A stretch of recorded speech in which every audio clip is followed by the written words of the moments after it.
এটা সেটআপ করে দেওয়া হয় না, এটা আমরা চিন্তা করে বুঝতে পারবো না সেই জায়গাটা কি।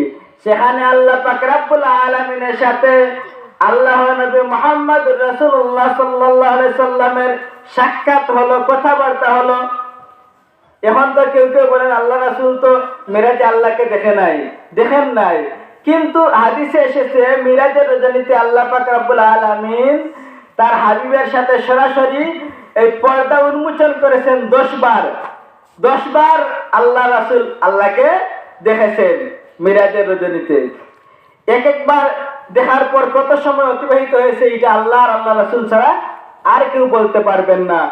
এই সময় আল্লাহর সাথে আল্লাহ রাসূলের কথাবার্তা হয়েছে 27 বছর সময় ব্যাপী। কত বছর?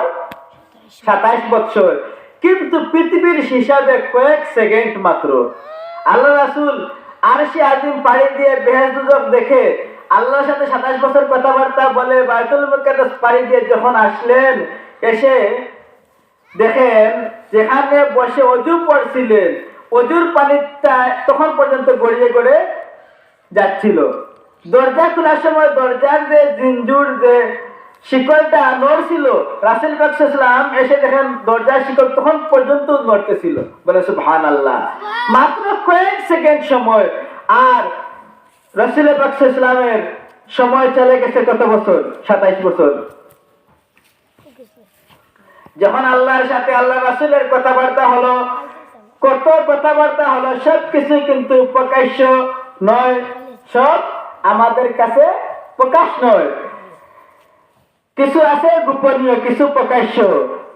যখন আল্লাহ পাক রব্বুল আলামিন তার হাবিবকে বিদায় দিবেন, রাসূল পাক সাল্লাল্লাহু আলাইহি সাল্লামকে বললেন, হে রাসূল, আপনাকে আমি আপনার উম্মতের জন্য হাদিয়া দিয়ে দিচ্ছি। কি দিছি? হাদিয়া। উম্মতের জন্য কিছু তো নিয়ে যেতে হবে। আপনাকে আমি 50 ওয়াক্ত আপনার উম্মতের জন্য নামাজ নির্ধারণ করে দিলাম। কত ওয়াক্ত? 50 ওয়াক্ত। আল্লাহ